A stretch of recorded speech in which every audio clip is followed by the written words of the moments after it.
saying, come in and get some. Get some of this. It's that truth serum, baby. Yeah. Get that truth serum right now. Got my Tiger Woods shirt on. Come on. Get some of that truth serum going. Yeah.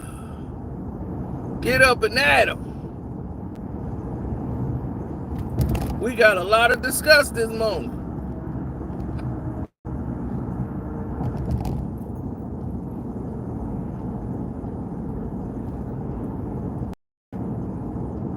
Uh-oh, something seemed wrong.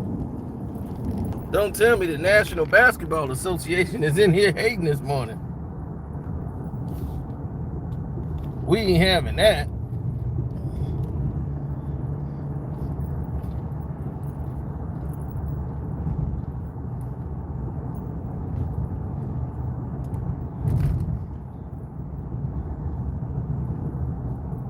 Okay, there we go. We got some people showing up finally. I didn't know what was happening. I was like, is it working? Is it not working? Okay, there it is. Hit the like button up so we don't have this problem. Hit the like button up so we don't have this problem. Now, the NBA has 87% African American, which they're now telling me is at 80. It's 80. It's been modified since 87. It's like 84% African American. Anyway, it's still high. Okay, it's a black dominated league.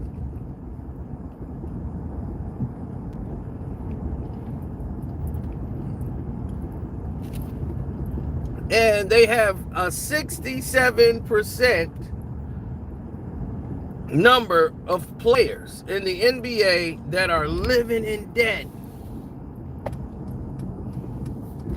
I know it sounds crazy, right? Living in debt.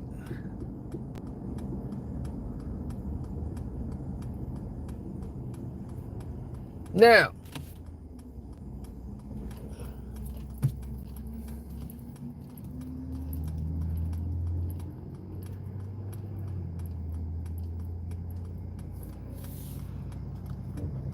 do I sleep? I gotta ask myself that question a lot. But I found a way to sneak naps in. Well, I'll be able to nap in a little bit.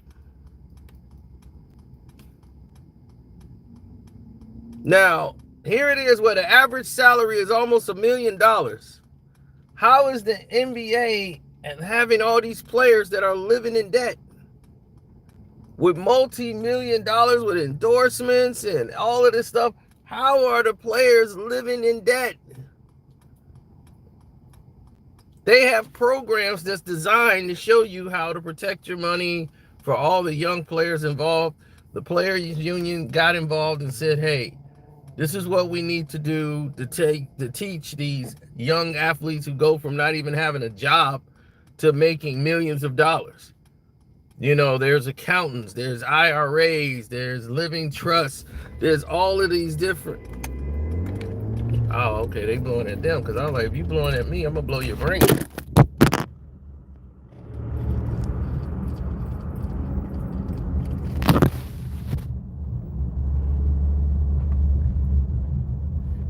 Hold on. I'm coming.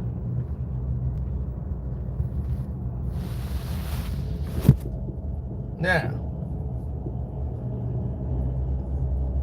you gotta ask yourself, because it's, you know, people need to know.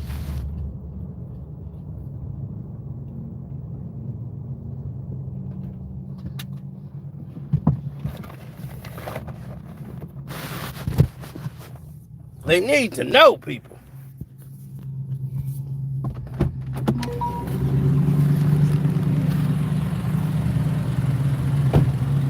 Yeah, don't blow at me.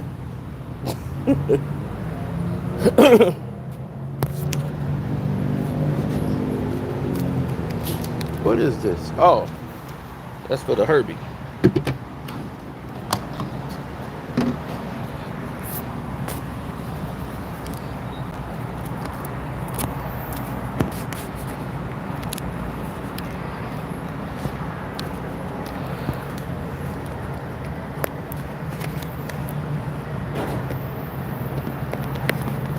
Now,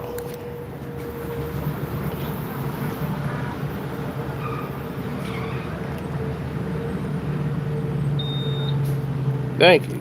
I was wondering when he was going to get it. The National Basketball Association has done itself a misservice. For some reason, there's a disconnect. No one seems to know why, but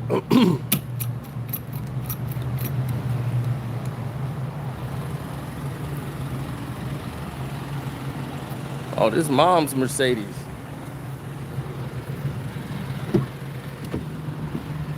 You might be like, you in your mama's car, your mama's house. I'll be like, if you seen my mama stuff, you wouldn't be asking me. She lives way better than me. Listen.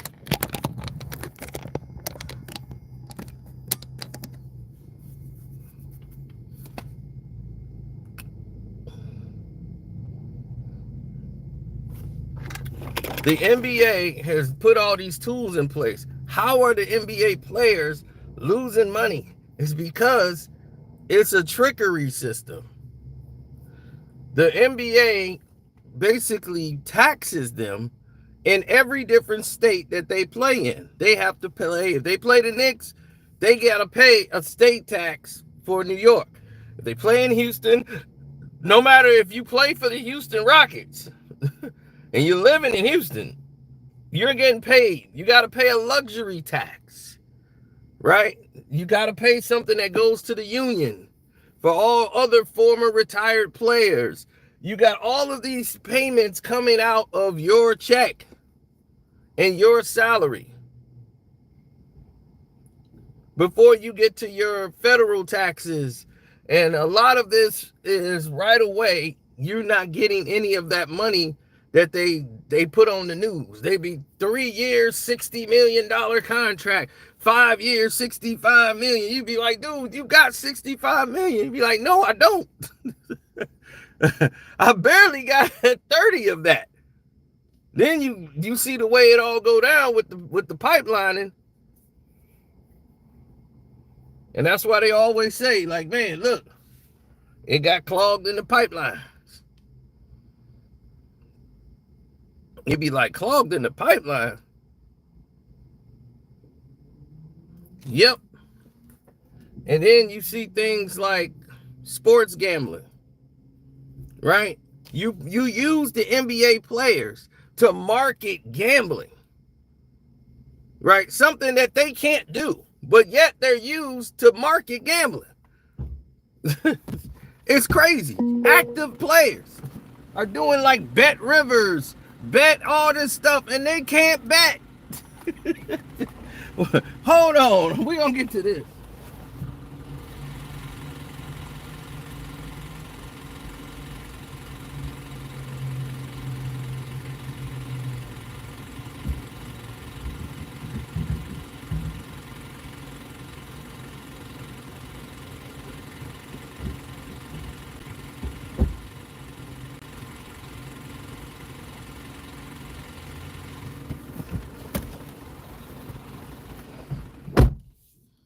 Now, the reason that I know all this is because I was told by a former NBA basketball player who said, hey man, look, they ganging up on they trying to make Malik Beasley look like a lone wolf. Like he just got a problem. It's like he don't have a problem, the league got a problem. It was like, you know how many of these people are in debt? All of them.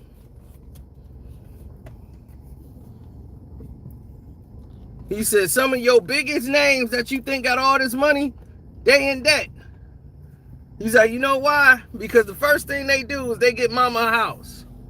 They got to get mama a house, right? And he's like, most of these people come with a mama, the sisters live there. She got her kids, and they got Uncle Ray, and all these people living in the house. So mama house cost about $1 million. You ain't even made that kind of money yet. You still in your rookie deal. Now they put everybody in this salary cap situation where your money is guaranteed, but you got like 2 years. And then after that, let's say you don't get a chance to really showcase anything. You could be out the league in 2 years. If you're not a first round pick, that almost can guarantee you 4 years, but that's not really guaranteed. Let's say you get injured.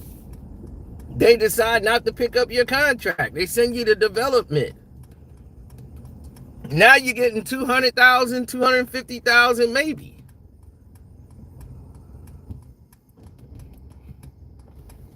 And they think, oh, I walked across that stage, I made it. It's like, not really. You got to bring something of value to the table now. Not everybody's making it.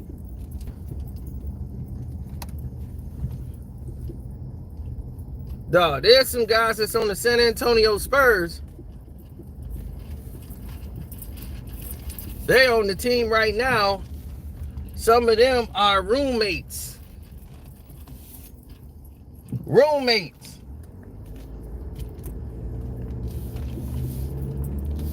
And they've been in the league 2-3 years. He said they roommates. It's like so bad. One guy, he's out gambling like 20, 30,000. Lost that on an airplane team flight going back. The coach had to have a meeting and tell the players, hey, there's no more gambling on the planes. Players then got into fights, pulled out knives on each other, talking about they gonna stab each other over bets, fighting in the locker room. They ain't even talking about the game.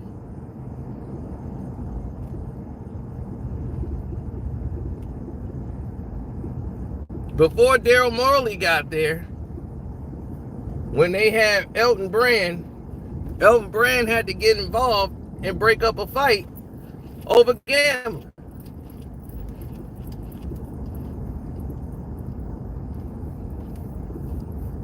And Elton Brand went through that when he was with the Clippers. He's like, I went through this when I played on the Clippers, and he was like, we done told everybody about this. There's no more gambling on the planes ever. Don't gamble on this team. It's too much craziness now that most of these people, they're young and they got money and they can't control themselves. Then there's some players, a lot of the players on the team, they're not making money like that.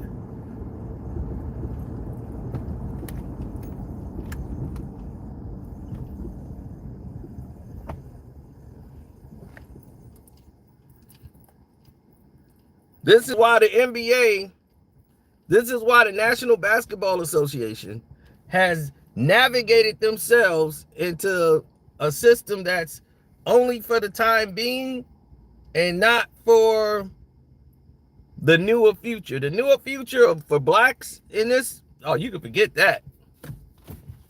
I keep telling you, y'all created this situation. When y'all want to pick, man, I don't want to play today. My toe acting up. I want to sit down. But yeah, you can go to the club and kick it.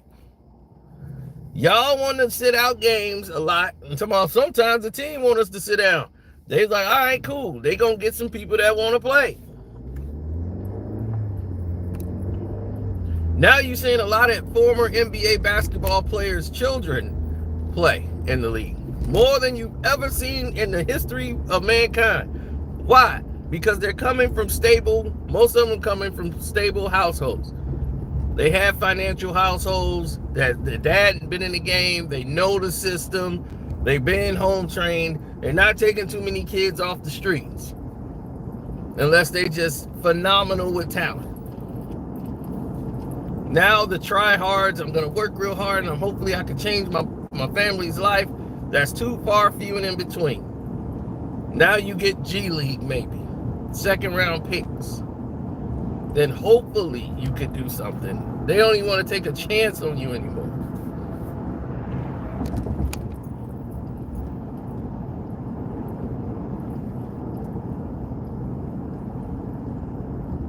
They lack that dog, though. Exactly. That's why they're never really the leader of a team. unless they're developed right. Kobe Bryant was the son of Jelly Bean Bryant, but he was brought up under fire. He didn't grow up in the United States. He grew up in Italy. He grew up where he had to prove something. So he went to Philly and wanted to fit in, but he felt like he didn't fit in because he didn't speak English that well. So for him, he had to prove something all the time. He made that his quest. So that was fueling him. I have to prove. Bronny James don't feel like he has to prove nothing to anybody because his daddy has that mentality. Oh, you ain't got to prove nothing to nobody. Great, Dad. So right now, the NBA is dealing with a problem that a lot of their players are living in debt. Mostly is because of the decisions they make, right? Now, we went through the scenario about the first thing they do is buy their mama a house, right? You got to have a place to live. Now, you got a crib. So now you got $400,000 crib for mom. You got her a house, bought mom a house, $400,000. You got that at the bank. They see you got money in the bank. Boom. They send you. The team, whoever runs the team or whatever, they send you to their realtor. The team, every NBA team normally has a realtor that works with the team. And the team or the coach or everybody say, hey, you're going to live over here in this area where the NBA players are, it's safe. This is where we live in our community. They'll find you a good house. Here's the realtor. It's gated community, so they do all the work. They say, go see our guy. Because they get a kickback from that. The team does. The realtor, they got a partnership deal. So he's like, direct your clients to me. I'll put them where they need to be. You get a kickback off the commission.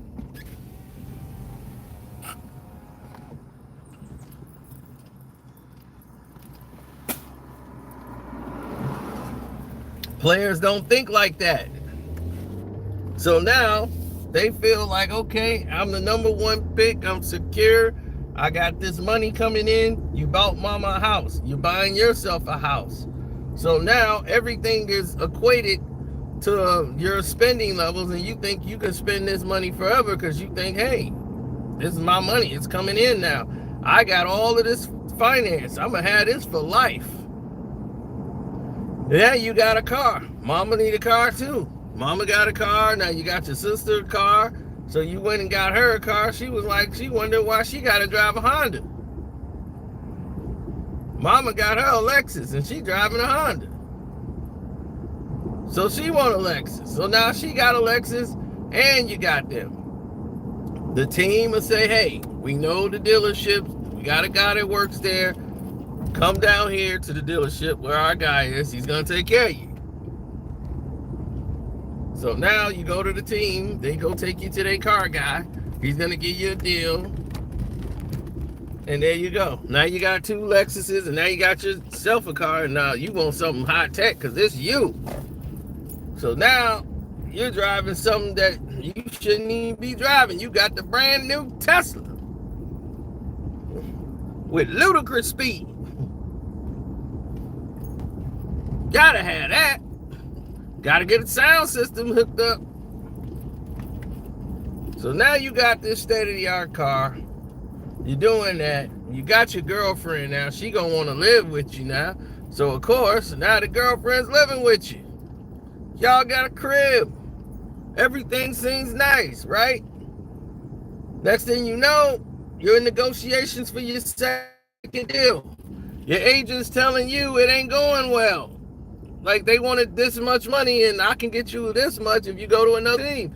He'd be like, I don't want to move. I just bought this house. Mom live here. Mom love it here. He was like, hey, I don't know what to tell you. Mom and them can stay, but you could, lease your house out to other players. Get another house here. I can get you more money there. Or you can take this little money here. And some players, they make a compromise. They say, I'll leave 10, 12 million on the table to stay here because this is where my family's comfortable. So they stay with the team, trying to show loyalty, and they take the low money deal, which just lowered their playing value, but they feel like I'm a baller. So No matter how good I play, the better I play, the more, that money always gonna be there. Now, the next 2-3 year contract you just signed, your number production goes down, or it's not the same. Now it's time for, to renegotiate. No other teams are really interested in signing you. You didn't have a lot of opportunities there, as you did before, to prove something. You kept trying to force it on the court to make stuff happen, and the coach lost faith in you. Next thing you know, they want to trade you before they, lose value in you. So right in the middle of the season, right when you opted to stay with them, you get traded during that first year because they want to get something out of the deal. So no matter how you felt, your family was comfortable there, you sacrificed to stay there, they traded you.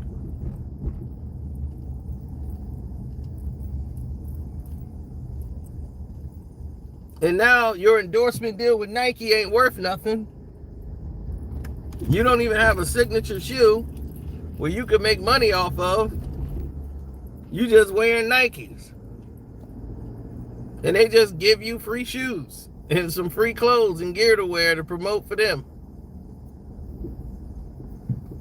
But that contract is going to expire soon. You have no outside ventures set up.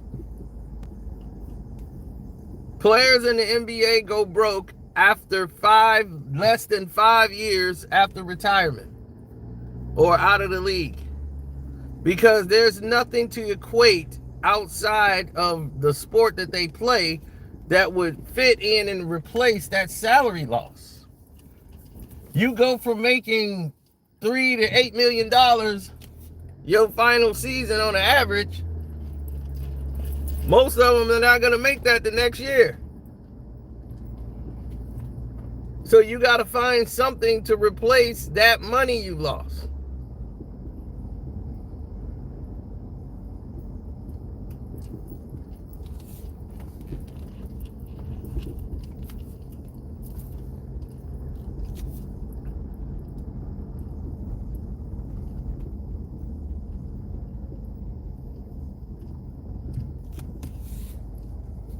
Right, you got to understand, it's 450 jobs in the NBA for the players. 450 jobs.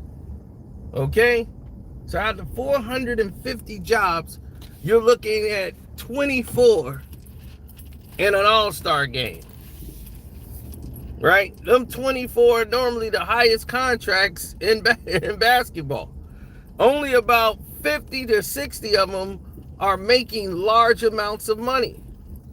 And trust me, it's a lot of them living in debt. They have like 5-6 houses. They got a restaurant that's losing money.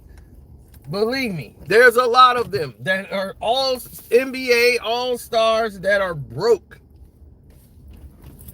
People are pawning NBA championship rings. A guy who won on the 2020 Los Angeles Lakers, I won't say their name, is broker than any joke you could ever think of.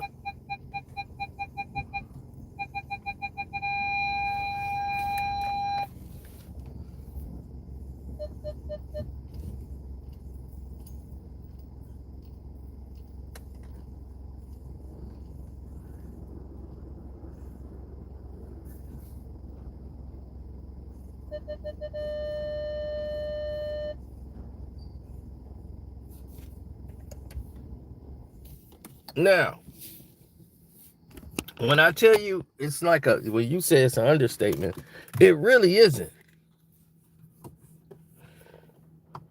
What it is the assertion of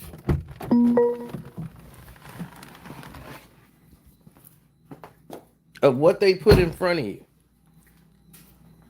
I'm not saying that's the only thing, but you think about how much money you're losing. That's why they go broke in 5 years. The average basketball years of playing is less than 2 to 3 years in the league. The turnover ratio. And if you do have a prominent year, nowadays, guys are working.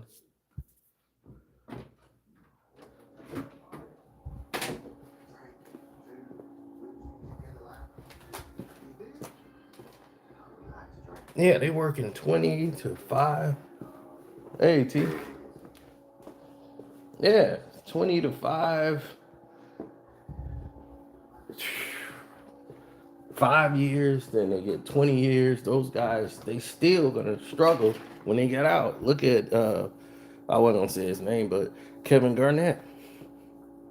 He lost all his money in investments, and he had to sue the guy, the agent.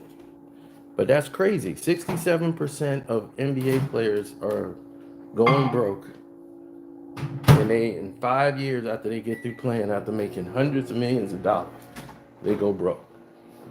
5 years. How do you not plan for your future? And you got all that financial advice because it's designed that way. Even with all of the financial support they give you, you have to pay the luxury taxes. You have to pay all of these different taxes in each state that you play ball in. If you played a game in New York, you have to pay New York tax. You play in California, you got to pay California tax. Then you bought mama a house, sister a house, your aunties a house. You got your girlfriends. Then, you get married. You probably get divorced, paying for child support. And then the cost of living, they're paying $50,000 a month to most of these women.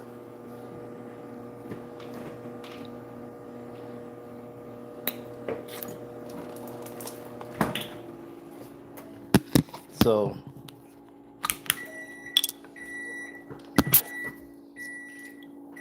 that's why you see the Malik Beasley situation where he's in debt. He owes people money. And he was sports gambling, allegedly. Oh, yeah, you still got more of those? Oh, yeah, I get you. Vitamin C.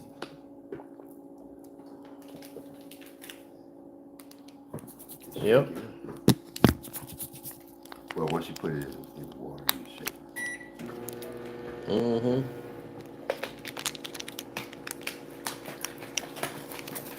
Yeah, the guy was trying to pawn his championship ring he won with LeBron, that fake bubble championship in 2020. He goes in there to try to sell it and found out it was fake. Wasn't even a real ring. But I'm like, that was less than 5 years ago. And you're already broke. Oh, you got scissors?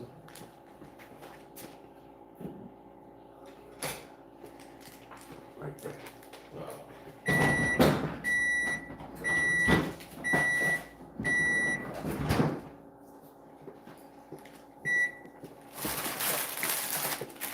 If they would have took $1 million, right, out of their first payment, just have $1 million,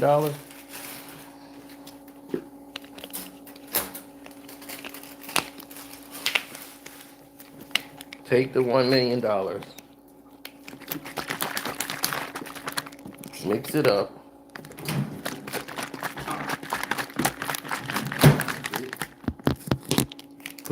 you can put it in a savings bond or CD, $1 million, let it sit for 10 years, and see where you would be. Just don't think about it. Put $1 million up as soon as you sign an NBA. You don't need an agent. You don't need nothing. You go in there. You can put it in an index fund, anything. Just put it in there for 10 years. And you will have more money waiting for you when you retire.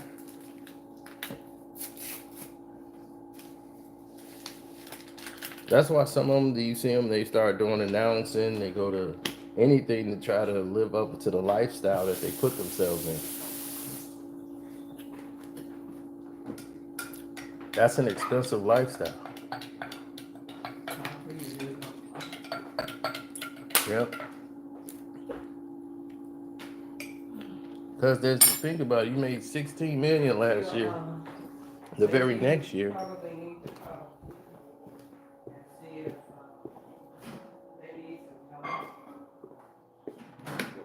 I asked her yesterday. I asked her yesterday. No, I'm just saying today, this morning, just make sure. Yeah, well. She'll tell you no in a heartbeat. Then when it's inconvenient. Yeah, she said we got everything done. She's like, we got just some little stuff to do now, but we got it. Okay. I knew you will. So. If the mom, no, then later, no, I said, no, I can't. I asked you. I don't put that on the post. No, I'm gonna pick it up. I just wanted to put the top on.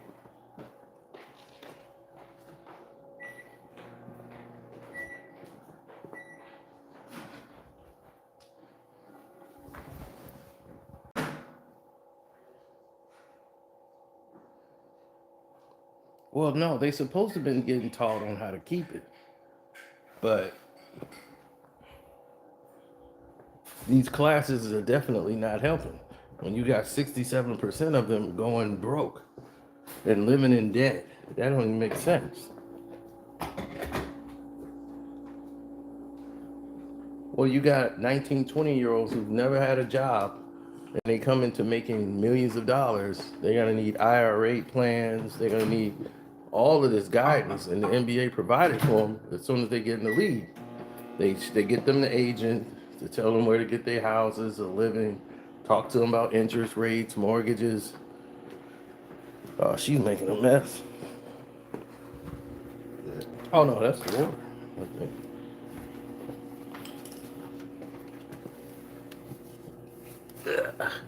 So,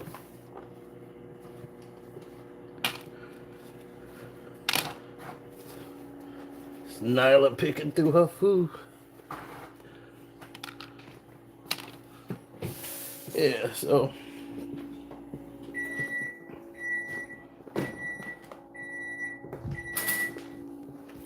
Oh man, they got all kind of Roth plans, man. They got the solo Roth, the golden Roth. The golden Roth is incredibly different.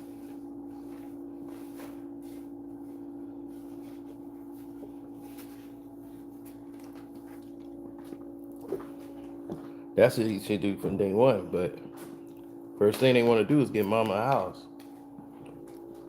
So you already, that's like what, 400 on the average, that's 400K there. You buy a mom gotta have a car. So now you got them a car, and normally it's sister living with them, got her kids. I'll be back. I'm ready to take trash to the. So that's, you looking at all that money going, you ain't did nothing for you yet. And then you're on a rookie deal. So all your money is not up front. Not like you're getting a crazy signing bonus. So you're basically getting everything off consignment from the bank. They know you play for the team.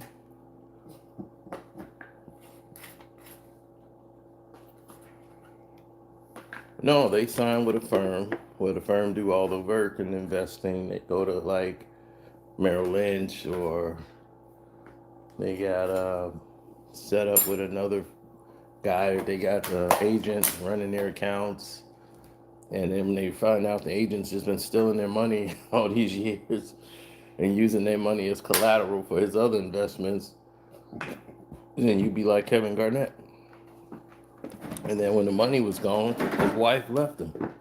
She was like, well, I'm leaving. So he got divorced.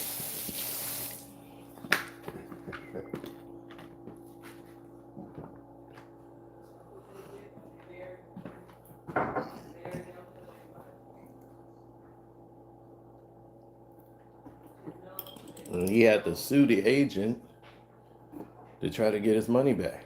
And that happens to all the players, so they getting ripped off by their agents. Because he's like, he took money without permission. I didn't give him permission. But you gave him power of attorney. You signed the POA papers and give them power of attorney over your account. They don't need your permission. So unfortunate, but some of them get swindled. Then you got to pay the luxury tax, the veterans tax. Well, it's about the wording and the power of attorney. If you put when you're unable to make the decision, That's a limited POA. Right. And all of But us should be limited when it comes to money. that's why if you have certain IRAs, you have to give they have to contact you for the go ahead. Because the Social Security, we didn't even accept power of attorney. You have to be a court, legal court document, not no POA.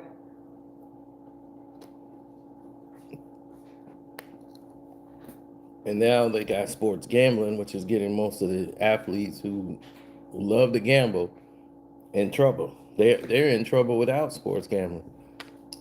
They having $500,000, $600,000 games on the team playing, which leading to fights. People owing big money. One of the time the team had to pay it because it was so high for one of the players, and they didn't have contracts like that.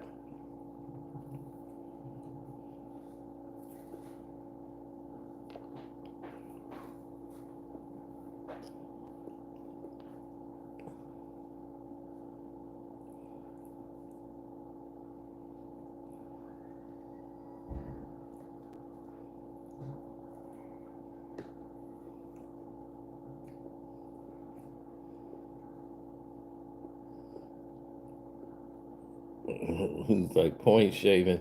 You're gonna have a lot of point shaving going on. They try to make Malik Beasley's situation look like it's one in a million. That's what I said. We didn't talk to plenty of former players that's struggling. And that shouldn't be. These were all stars, everything. It's like, how are you struggling?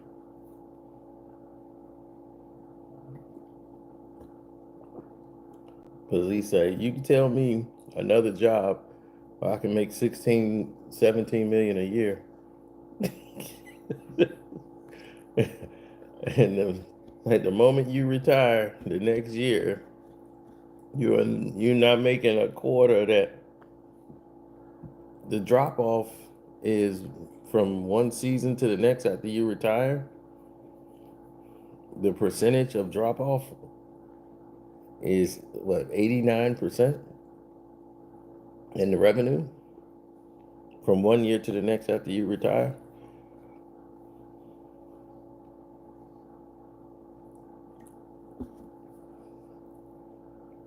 But now you can't go back to a standard living. They say they make you an analyst on television. Okay, that's gonna pay you some money, but as a overall standard, you have a ton of bills. You're accustomed to a lifestyle you've been living for the last 10, 15 years. Someone told you to open a restaurant that you're losing money on because you know nothing about the restaurant business. It just got your name and you owe all this money.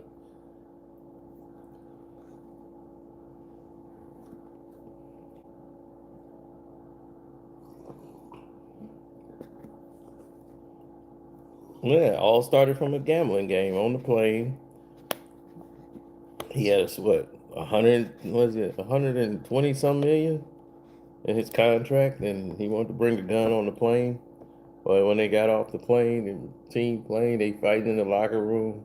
He talking about pick a gun, and it got him and the other person pretty much in trouble with the league. 50-game suspension, never recovered.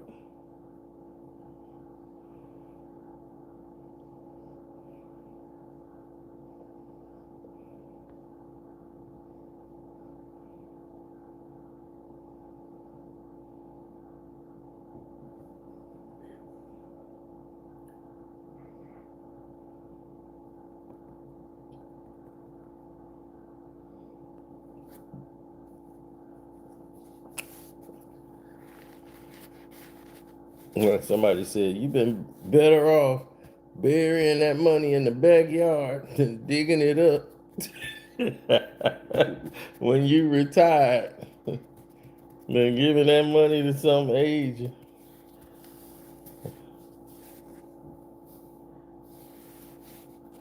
Well, certain people like Like the guy said, Michael Jordan. Michael Jordan didn't have those type of people around him. Like they made sure Michael Jordan's gonna have the best of everything. Like he's the face of their sport. Like LeBron's not gonna have the same agent as Travis Smith or they're gonna have different opportunities.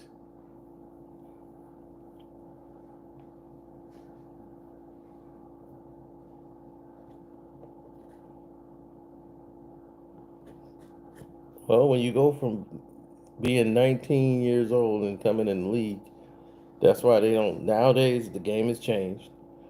It's more players their sons of players coming into the league than ever before. You're gonna see that more and more. So it's almost impossible for, unless he's just super talented, for some poor kid from the streets to make it to the NBA. That's gonna be so far few and in between now. The way the game is going, because they know they come from a stable house home. They've been trained and taught the game, the finances, and mostly what to do with the money. The dads and them pretty much know, how to groom their children to this. So you're seeing all of these sons of children come into the league.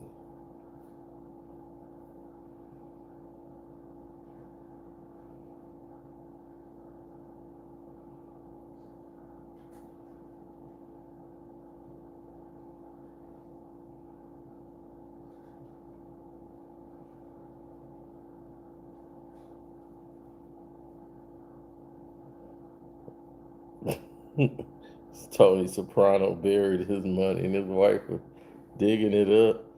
Well, she ain't had to dig it up. It was in the bird feeder.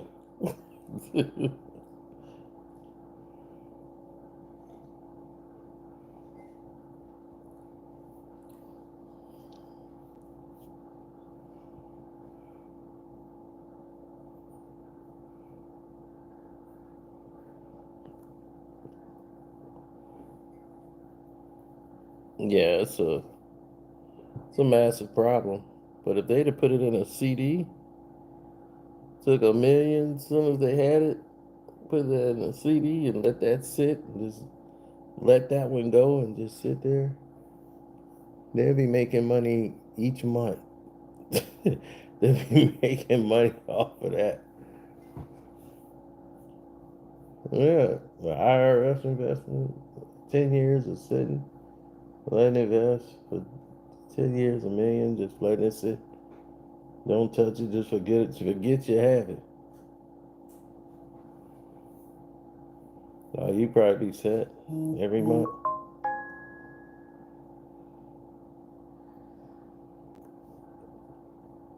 Now, a lot of it, poor spending habits. The one got bought 4 houses out there, one for his baby moms, one for his girlfriend, one where he lives. Then he got his dad a house. He got like 4 mansions. Like, it is crazy. I'm like, this person will be broke within the next 2 to 3 years. Dumb.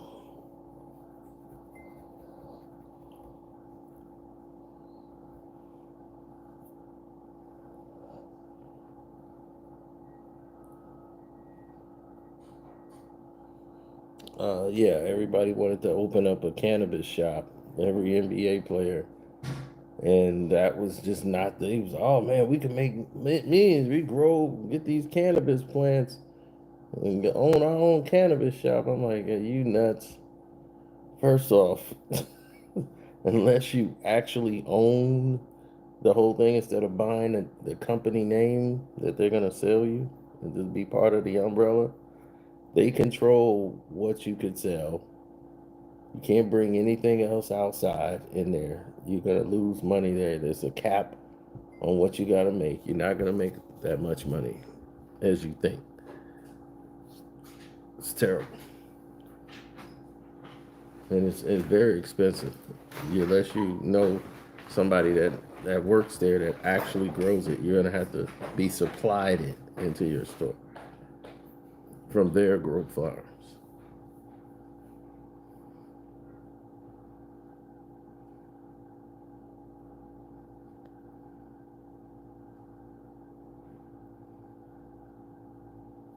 Yeah, it's a lucrative business for other people. But if you don't own any grow farms yourself, that you own the plant, you own the grow farm, you can that's where you would make the majority of your revenue. But you have to be approved by the government. Your grow farm would have to be approved because it has to be within regulations of the government, or they would come in and seize everything, take it all from you.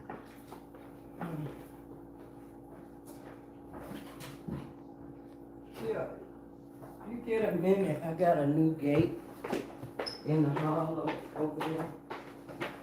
Just if you have time, can you try to put that together for me? I'll be back.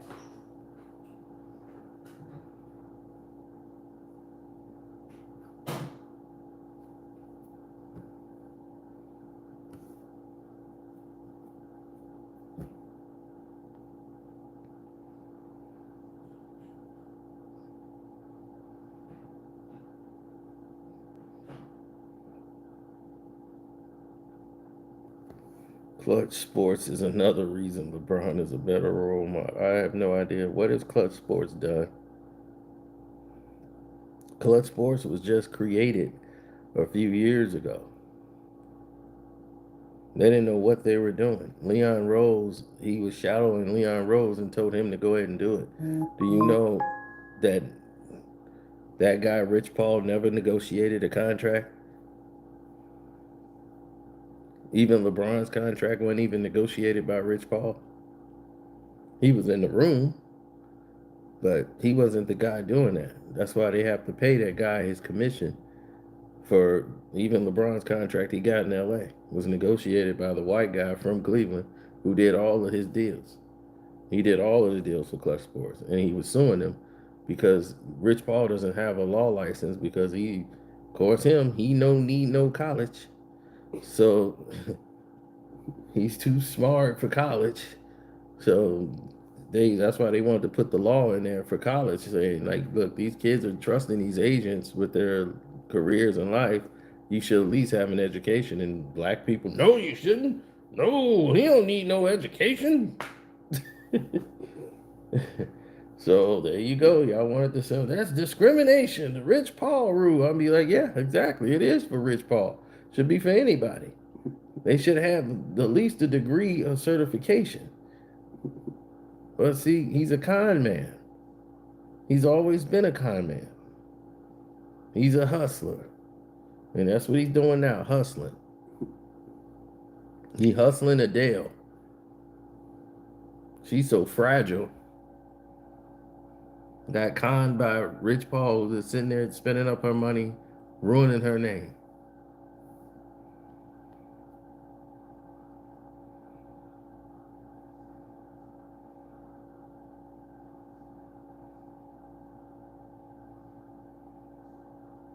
Yeah, he's a fraud. He didn't negotiate any deal.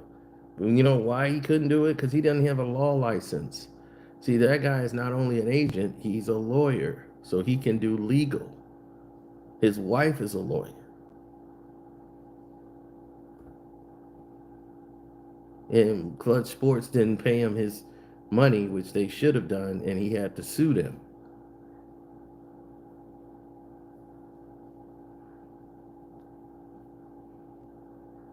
He negotiated and did all the deals.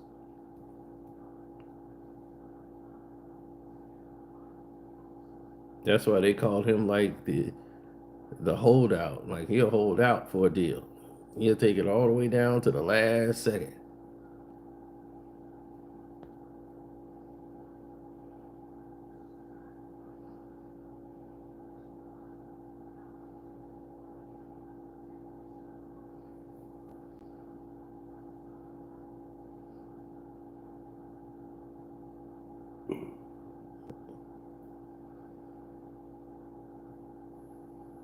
Mm-hmm.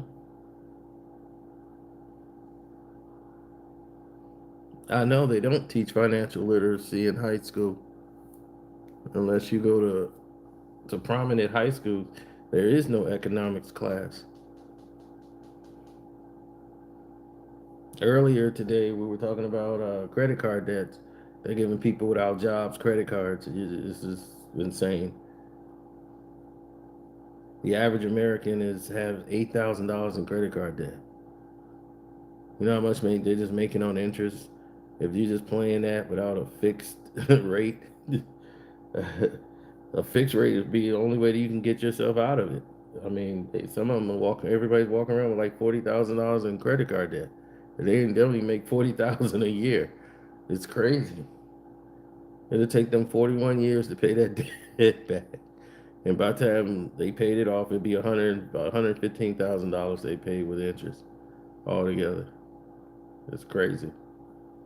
That is crazy work.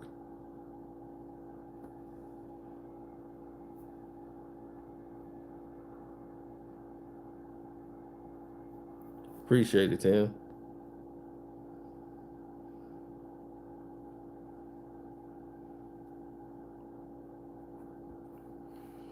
Well, a lot of players they spend the money like that, like they get accustomed to the lifestyle, knowing that okay, maybe 10, 12 years. NBA is not forever. This is not your forever job. You're not going to continuously make this kind of money going forward. Shaquille O'Neal had opportunities provided for him. Plus, he invested in the right companies. He was a personality from the moment he came into the league. So he was definitely just like now. He's got brands. Like Shaq is, he owns like people don't even know he owned Forever 21, the teenage store that you see all the time. All the teenagers go to, where you see all the little white girls going there buying the clothes. Shaq owns that.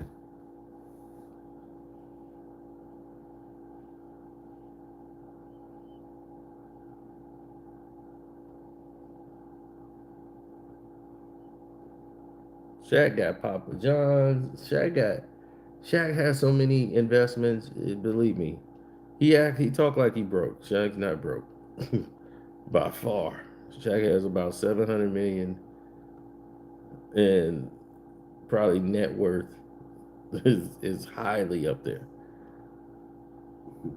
Yeah, he's got about 50 companies that he's a part of. Remember Junior Bridgman from East Chicago? Yeah, he's an East Chicago legend, man. A lot of people was shocked. Shaquille O'Neal found out about him and was surprised. He was like looking up like who was the richest player, like people in NBA history, and he saw all these names. And he saw Junior Bridgman. He's like, who is that? And he played. He got drafted by the Lakers. He went from college out of East Chicago, Indiana, and after that, he got drafted by the Lakers. No, we don't, bro. He got drafted by the Lakers, and after he got drafted by the Lakers, he went into a trade immediately. They traded him for Kareem Abdul-Jabbar. He was involved in that trade, so he never got a chance to play with the Lakers. As a rookie, he got drafted by the Lakers, and he got traded to the Milwaukee Bucks, and that was the best thing that ever happened to him. Because now he's close to where he grew up in Indiana, and then he's playing in Milwaukee, and that's where he got the business opportunities from. Because while he was playing there, he did well playing in Milwaukee, but yeah, back then they weren't making that kind of money. But he wanted to own a McDonald's and see if he can own a McDonald's and something. And they pretty much told him like, you can't get a McDonald's. You're a black man. You can't. What are you talking about? You're not gonna get a McDonald's. So they treated him real bad when he was trying to inquire about it. So he didn't go there. He went to Wendy's, and man, they treated him like royalty in the place when he went there. to like eat and stuff. So he was like, you know what? I'll just go to Wendy's because he's like the food was better. It was more friendlier and the environment. And he was like, I want to think about possibly end up like owning me a Wendy's. And the guy was like, oh yeah, man. Well here, this is the things you need to learn and do. So he always studied and everything he did. So he went on to learn everything he could about it and saw if it was feasible. Then he bought a chain of them in Milwaukee. And he just knew he was the first one to really figure it out. Is that most people who own restaurants still to this day has not figured out what Junior Bridgman did. That the real wealth was not really in the store itself, in of course the real estate. He tracked it down to what the real source that the people keep coming back is the beverages, the beverage companies, getting the contract with the beverage companies. So he tried to go and do a deal exclusively with Coca-Cola. And he sat down with the management and started working with them to negotiate, with Coca-Cola, the distribution. So he bought his own plant. He sold his Wendy's restaurants. Can you imagine the risk of that? He sold it because he saw the bigger play. Most people don't have the intellect to see the bigger play. He saw the bigger play at hand. He bought the whole entire Coca-Cola lot and controlled all the distribution. Instant genius. I said, I cannot fathom. Theo, can you believe that? Oh yeah, I know. Man, that is unbelievable. Yeah, I know the story. He bought the entire Coca-Cola lot for distribution. So all the sodas and all the stuff that goes out to all of the restaurants now. Instead of Wendy's, McDonald's, all that, he got the distribution plan. Bought it. I said, that was genius. Nobody was thinking like that. Nobody saw that play. That is amazing.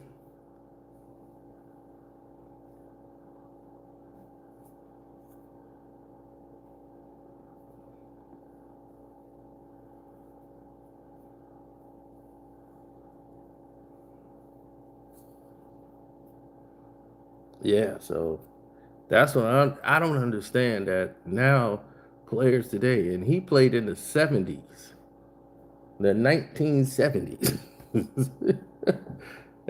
And he passed away last year as one of the richest men. Thanks, CB. He passed away one of the richest men in the world, but more than that is he done so much more after that plant. He just kept evolving, kept seeing the next play. You know how they say somebody had one brilliant idea, he had about 4 or 5.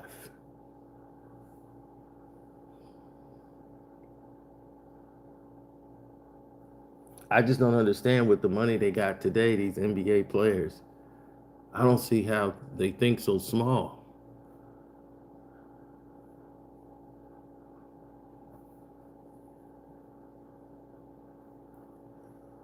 Like Ben Simmons has made so much money in the NBA and he squandered a lot of it. He didn't know what to do. His mother and he's basically feuding with his family. He's paying like his sister's bills. He's paying all these people's bills. But what's gonna happen when he can't pay him no more because he's not in the league? Then where he's gonna be?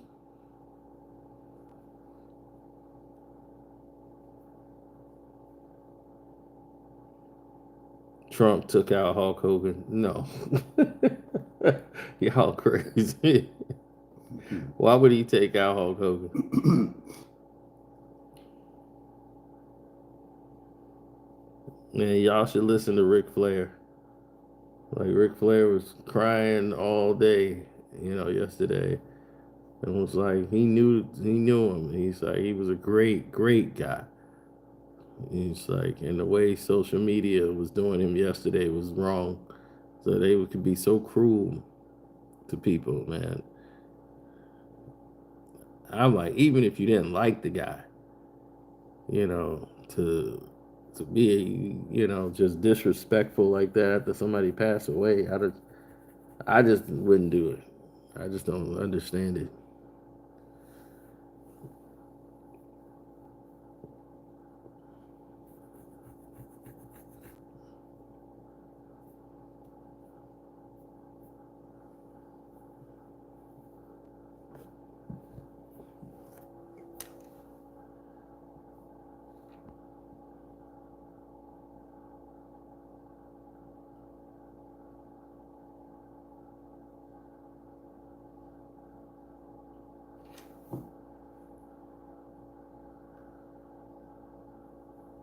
Mm-hmm.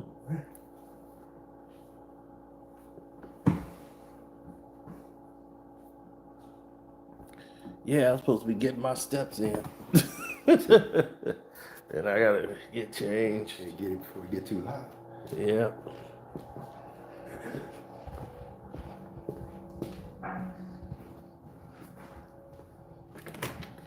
Oh, we was at Buffalo Wild Wings, and a former NBA player was in there with an NFL player. Both of them were broke. And I'm like, dude, I watched you in the slam dunk contest. And you broke now. That's crazy.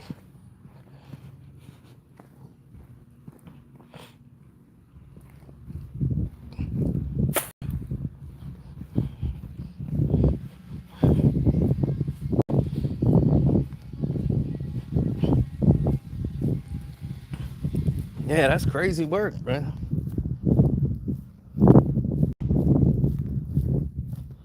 I sit around there, I turn around, and next thing you know, bam, here they are broke. Now, we've come up a long way in this game. We've seen a lot of players get in here, squander their money, and now they saying, hey, podcasting is it. I'm going to get millions of dollars podcasting. It don't work that way. And they figuring it out now.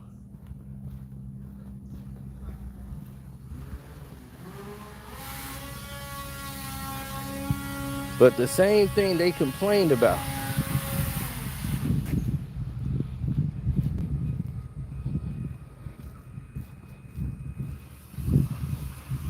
like they used to complain over and over again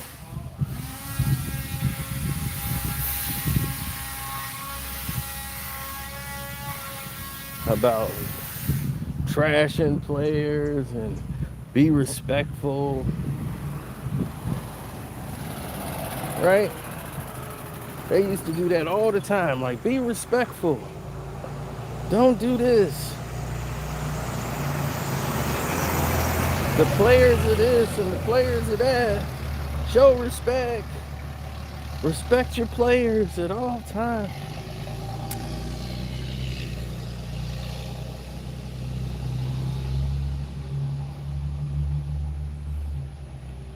Right? They used to love to say that. They don't show the players respect. Now, what do you see on what they do?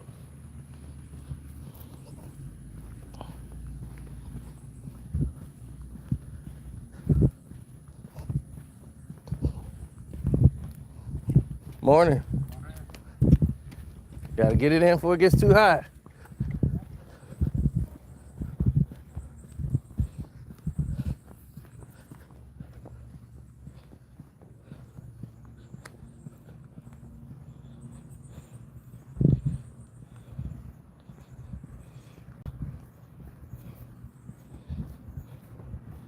Now, here's the news. I love to say here's the news because it's exactly what it is, the news.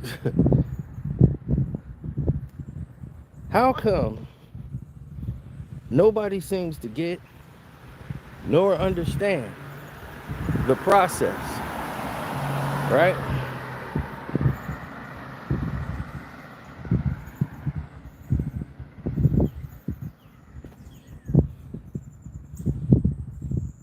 They sitting here doing everything that they complained about when everybody else and they was playing in the league and talking about how they was disrespected, criticizing. Why y'all talking about other players and all this? Be respectful.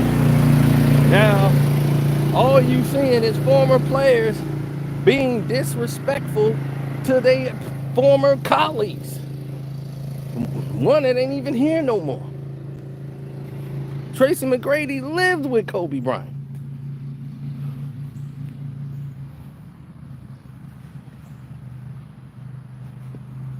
Again, stuff they would have never said had he still been alive. Just comes off as so disrespectful. Even Shaq doubling down on it made himself look real stupid. But that just goes with the ego of Shaq. He believes he was something that he wasn't.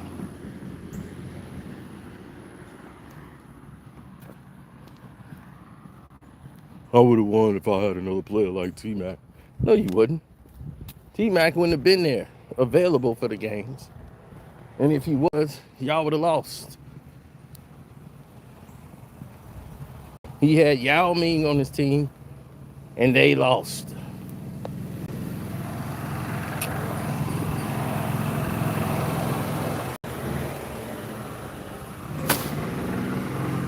T-Mac going one-on-one. He ain't going to give you a bunch of assists.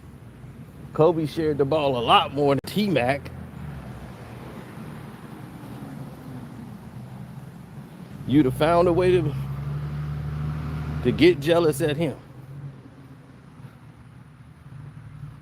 You fought with Penny Hardaway. Couldn't get along with him. You fought with Kobe Bryant. Couldn't get along with him. You went over there to Miami and said, I'm not going to make the same mistake I did with them other two. It's your team. I'm here to back you up. You finally realized your place.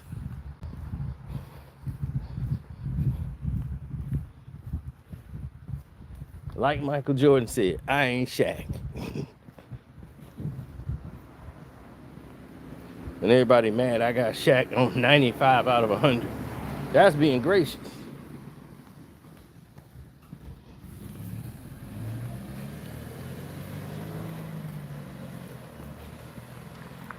Oh, football contracts are horrible.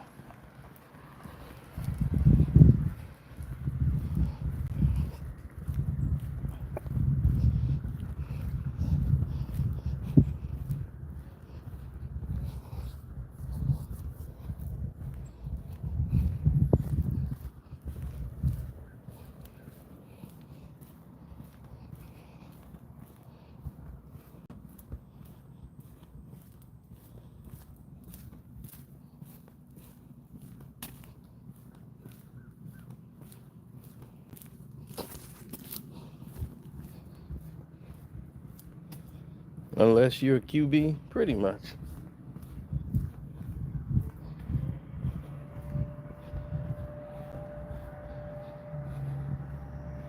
Why would LeBron James be in the top 100 basketball players?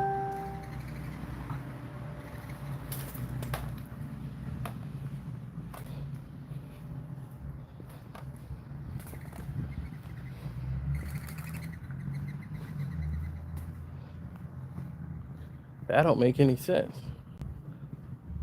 LeBron James is not in the top 200, top 300, top 400, top 500. Why would LeBron James be in that category? That doesn't even make any sense.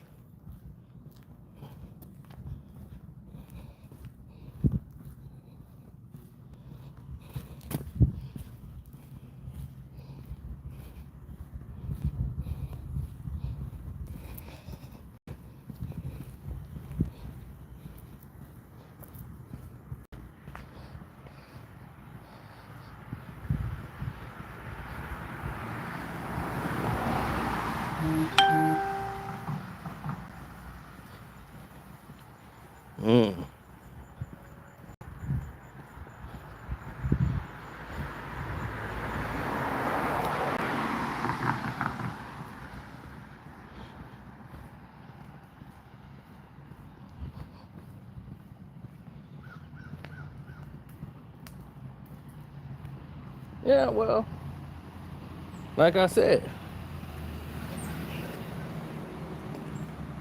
most of these guys don't think well. They don't. Hit the like button, y'all. I'm serious. They don't think well at all, B. They're a mess.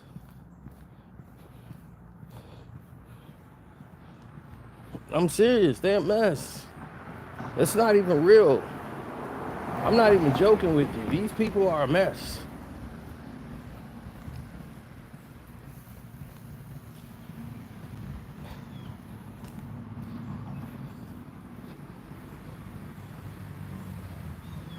I know an NBA basketball player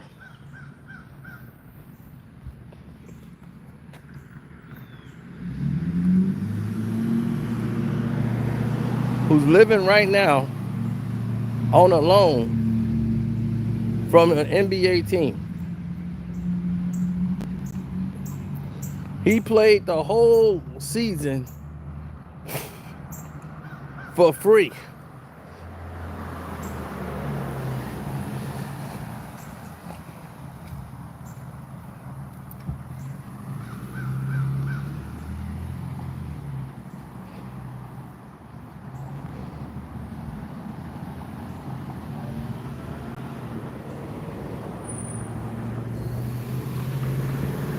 Imagine playing a whole NBA season for free.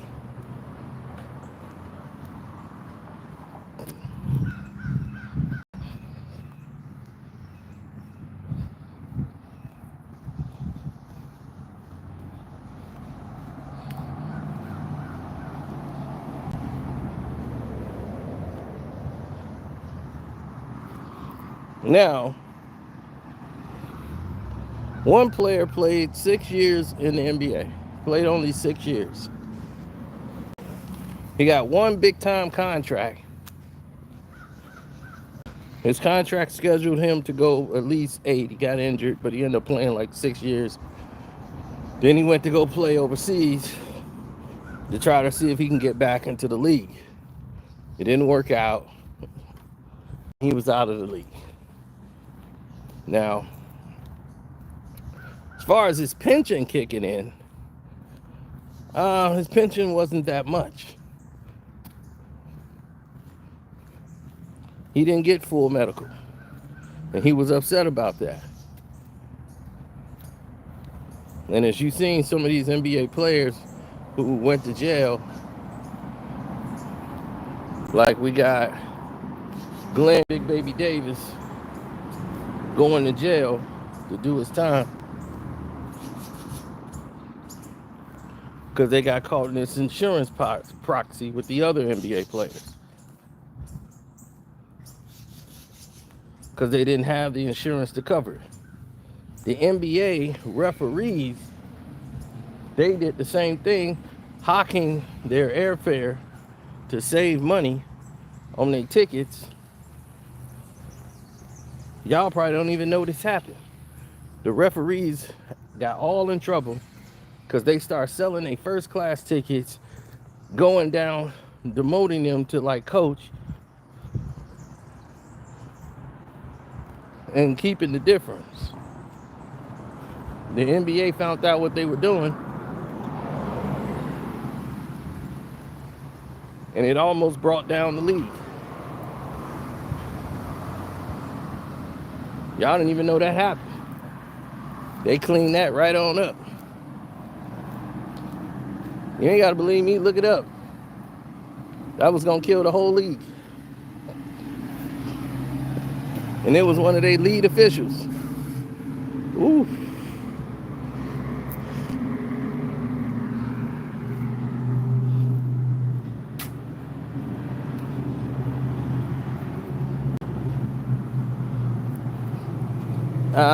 That's even worse out here. All of them team up for a business venture.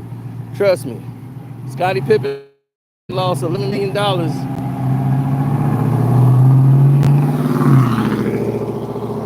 Scottie Pippen lost $11 million messing around with Duke.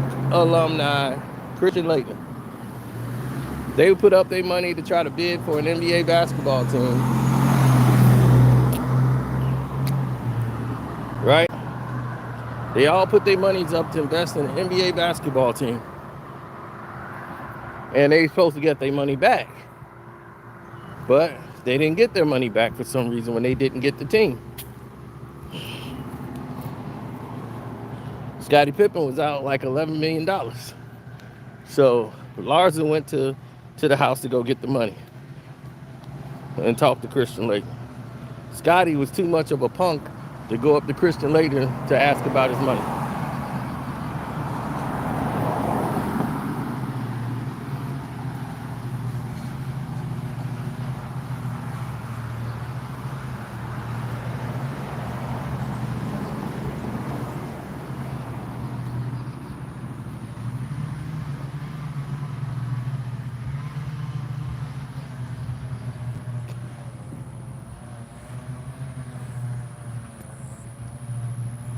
Christian Laettner told him, I ain't got it. If I get it, I'll give it to you, but I ain't got it. Slammed the door in Lars's face like, what? This shit, they talking about 10 million. I've been spent that. So, a lot of people didn't know that happened. Trying to tell you, man, it's a dirty game.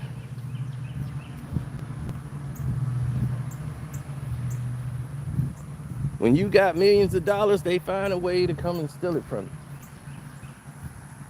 100%. They don't mess around. They got no time to mess around with you.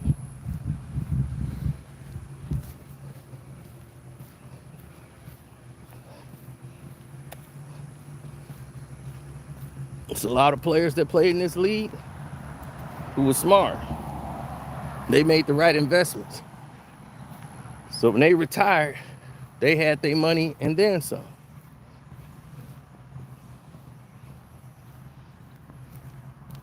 Hey, how you doing? I'm hanging in there.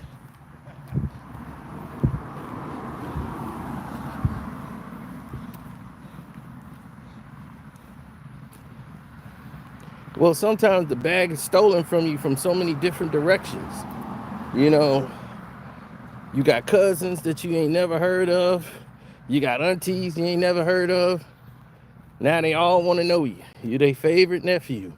You're the favorite everything. Right?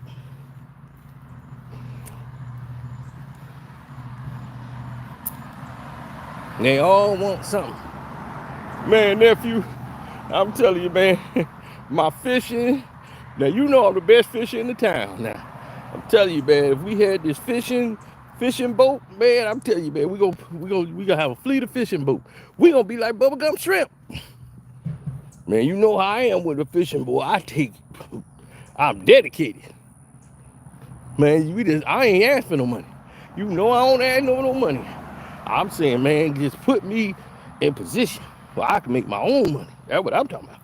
Teach a fisherman to fish, he'll fish all damn day. I'm telling you this because this happened. NBA basketball player bought a fishing boat. He had a shrimping boat, fish boat, right? Helped his uncle, started the business. Nobody knew more about fish than his uncle, right? He gets the boat, he go out there, start fishing. Everything was going, right? He know about fishing, but he don't know about business. Hey, he ain't know about that business. Oh no.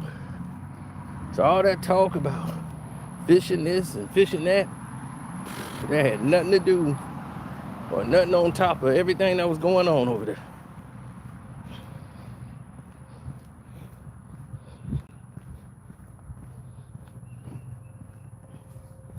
He was losing money, spoilage, not properly keeping the fish iced. It was terrible. Terrible. And he just, checks flying out, more and more checks.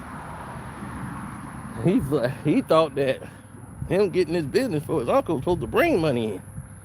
He's spending all this money. They ain't understand about the business. He knew how to fish. He didn't know about the business.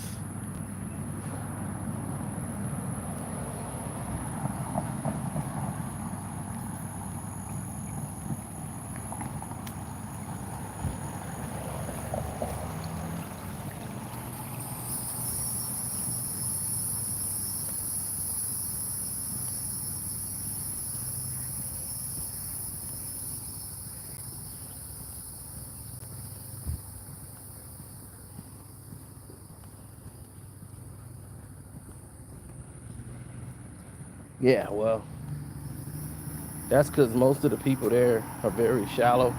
They don't put a lot of thought into the process of what they're doing. So the understanding is a little flawed.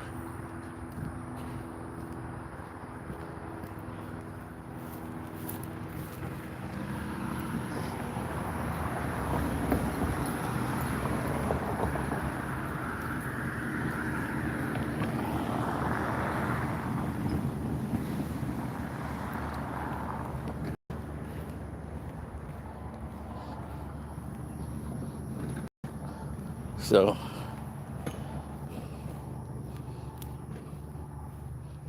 oh, definitely. So when you walking on lands, you're going across fields,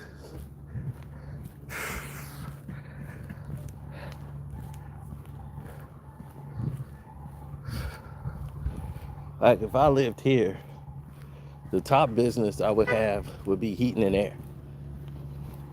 Like if you're in Florida, heating and air would be the best business to have.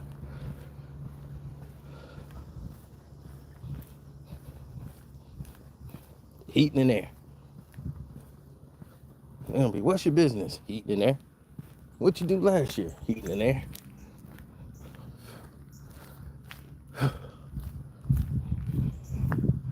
Oh man, $1 million homes. All these homes, 700,000, 800,000. Beautiful area over here. But everybody wants screened in pools. So it's a luxury out here. I can care less about a pool.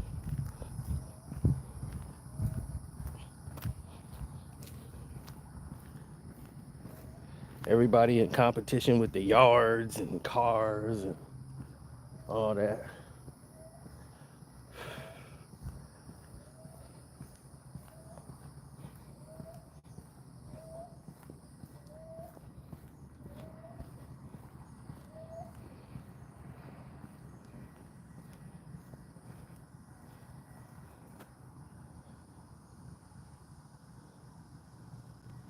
Yeah, well, you see, you got to understand something.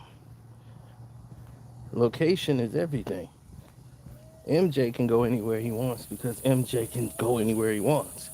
The type of endorsements are out there. He has signature shoe coming into the league. That's how he was able to survive making $2.6 million a year playing in the NBA. Then that went to $3.2 million. While they making hundreds of millions off him. In 1985, Reinsdorf bought the Chicago Bulls for $11 million.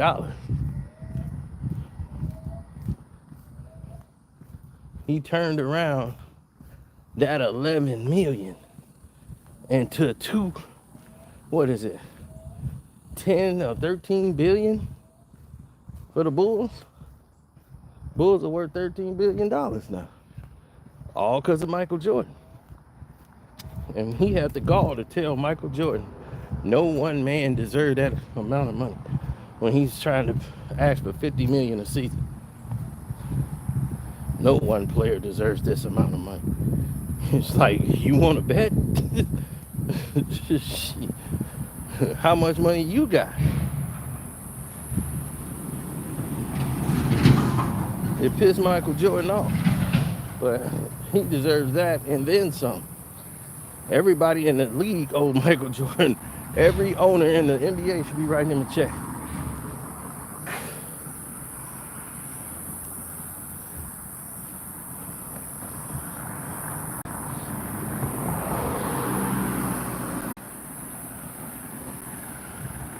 Well, Michael Jordan accepted a deal that everybody think is very lucrative for him.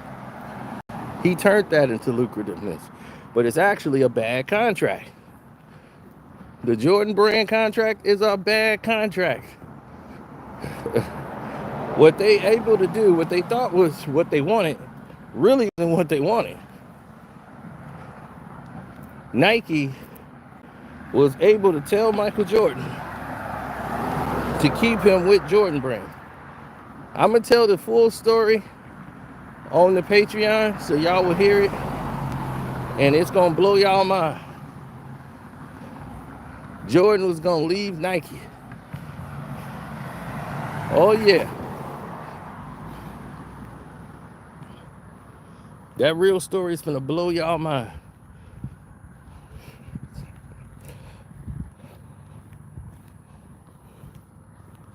Because Phil Knight had a fit. Once he found out MJ was ready to leave, that was not what he was expecting.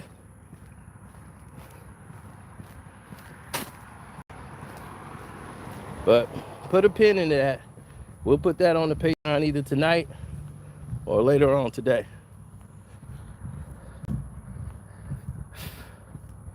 Got a lot I gotta conduct here.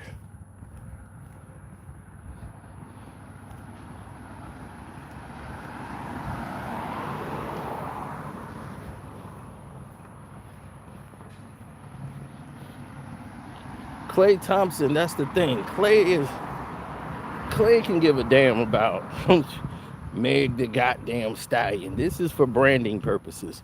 That's the only reason he's there. She ain't even a stallion no more. Now she's just Megan. She look like a damn, what they saying? What's those little apples with the caramel on them? Let me get a caramel apple on a stick.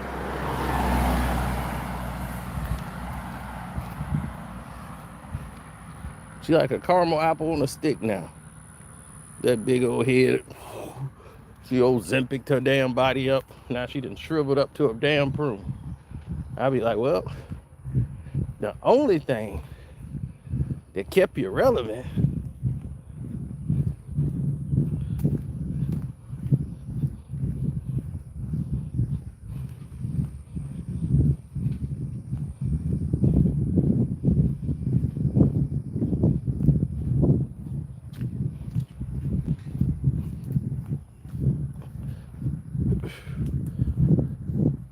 is now gone.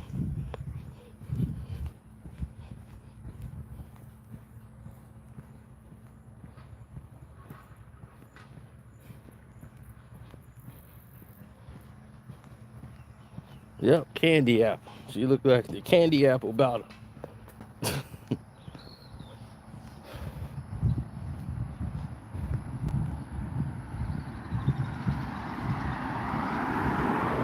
You see Klay Thompson, he don't look like he happy to be with her at all. He just be like, he was at the table like this.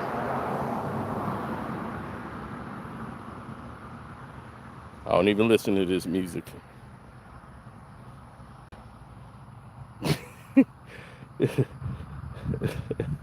Klay Thompson don't be listening to that. He be doing karaoke with Alan Jackson. Y'all got him listening to Meg Thee Stallion. Look at Klay. Klay's with the brothers and the sisters. Look at him. I'm like, yeah. He wants sisters that act like white girls. That's what he like.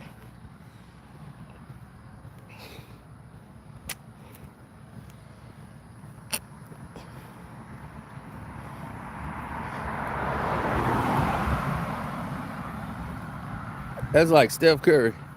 I'm like, Steph Curry don't be with no black folks like that. You don't see him at no cookout.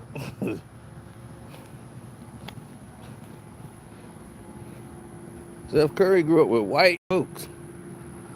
Y'all be ingratiating Steph like, Steph for the brothers, man. No, he ain't. He's playing up to y'all. Y'all come up around Steph in the wrong area. He's like, hey, Steph. He's gonna be, how did he afford to live here? Like, I've never heard Steph use that voice. Oh, please step out. My family here. You stay away from my family. You're like, Steph, what's wrong with you, man? This ain't like you, Steph. You don't know me. Okay, my name is Stephen. Honey, yeah, call security. He's obviously lost. No, I just bought the house over here. Well, you should get your money back. Probably hit the lotto or something. Lotto boy.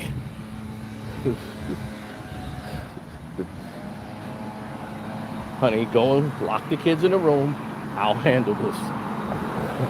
Security, yes. This intruder tried to come on our property. Make sure I think he's a lottery winner.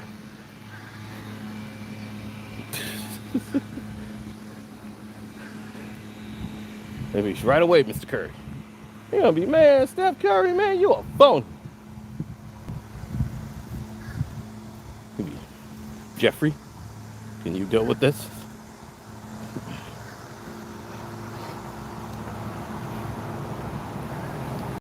Remember the affordable housing? Remember Steph Curry wanted to, Steph Curry supporting affordable housing for the people. Yeah, I support, affordable housing. They was like, yep, they finna build it. It's gonna be like right near, not that far from where Steph Curry lives. Oh, wait a minute. That's a little too close. I don't want them affordable living people around me now. I said they should have it just somewhere near everybody else and not me. But you said you supported the act. Yeah, I do. But not around me, is what I'm saying. So you saying everybody else should have affordable housing around them, but just not Steph Curry. Correct. That's not wrong, is it?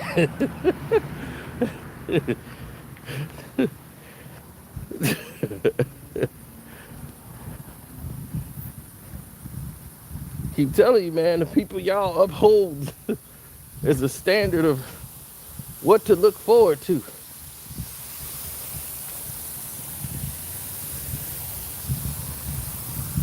The black man that can still be a black man from the moment he walked into the league and walked out of the league. That's the man to look up to. That's the man that did it with integrity. That's the man who had to fight demons. And look where he's at now.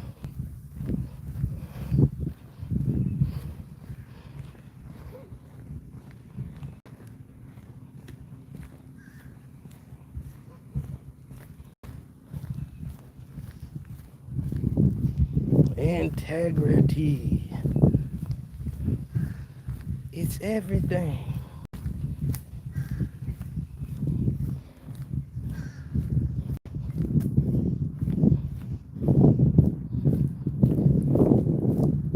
Oh, LeBron wouldn't know integrity if it smacked him in the face like a dildo. Integrity? What's that? LeBron don't know nothing.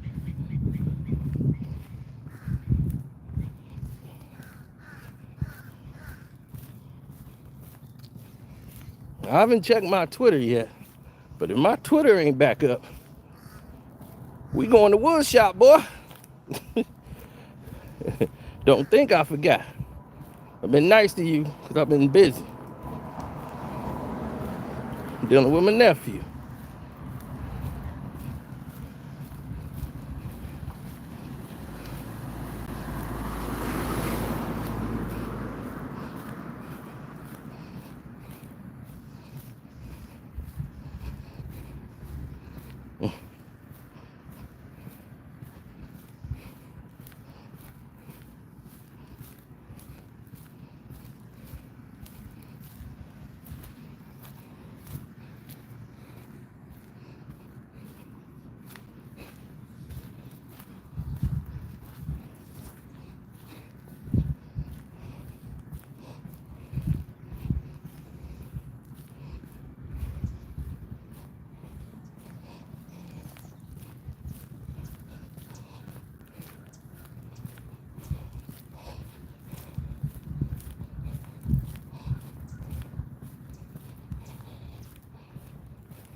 Now,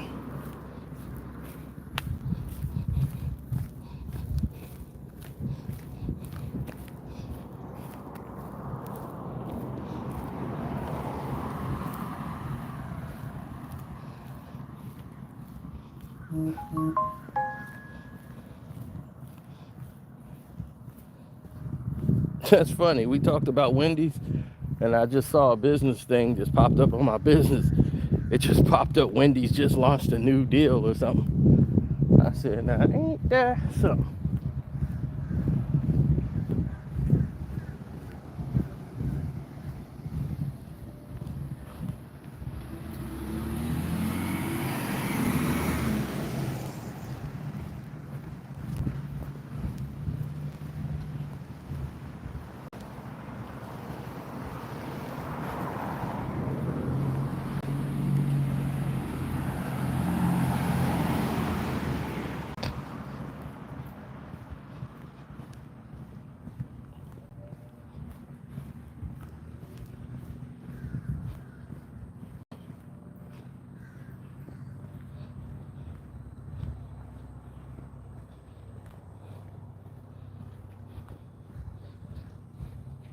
I know, D, but that wasn't beside the point. The point was, she was a white girl who adjusted the hotel mats. Same as Shannon Sharp. Nobody cares about what they did, how many sexual partners, and what all she did. They didn't care about the fact she went back to a school party after getting R-worded. Right? She said she was R-worded.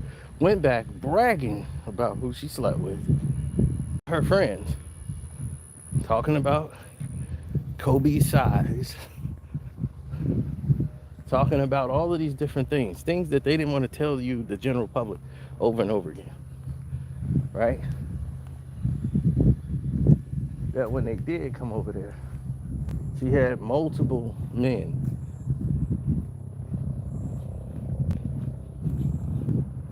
in her system. Like they found semen from, it was like, who is this? She been sleeping around with somebody else? Oh yeah, that's some old stuff. That's still in me?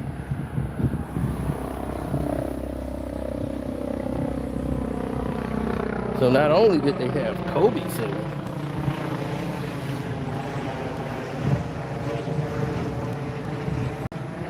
they had somebody else. They ain't gonna tell you that.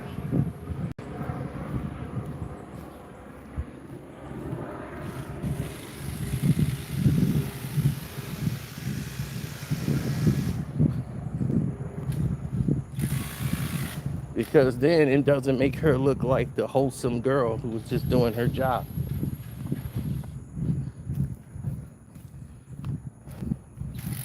I'm like, no, she's a little hooker that was doing what she was dreaming of, is to sleep with an NBA basketball player.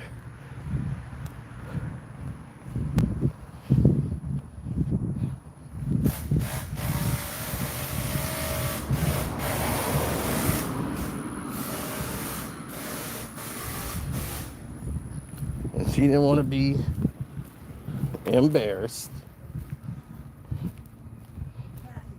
So she did the very next thing you see those people do.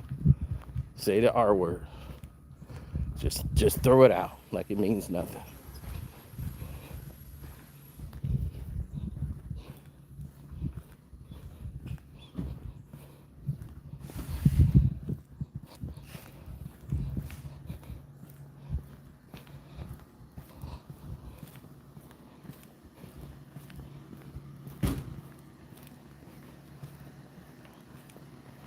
Yep. So anyway, appreciate y'all time. I'm gonna hit y'all back. Shouts out to Kwame Brown Bus Life. Oh, did I just screw up? Did I just screw up in 1 second? Yep, I did. Oh God. In 1 second, I just screwed up everything with my shoe.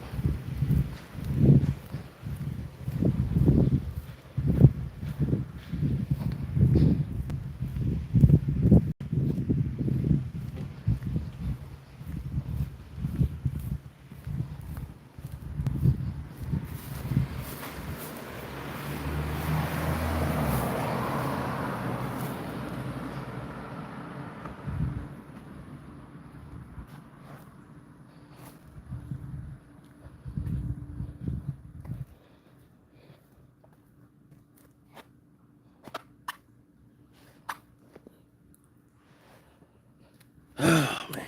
Take off these shoes right now. All right, y'all. Shout out to Welcome to HDII TV, the whole nine.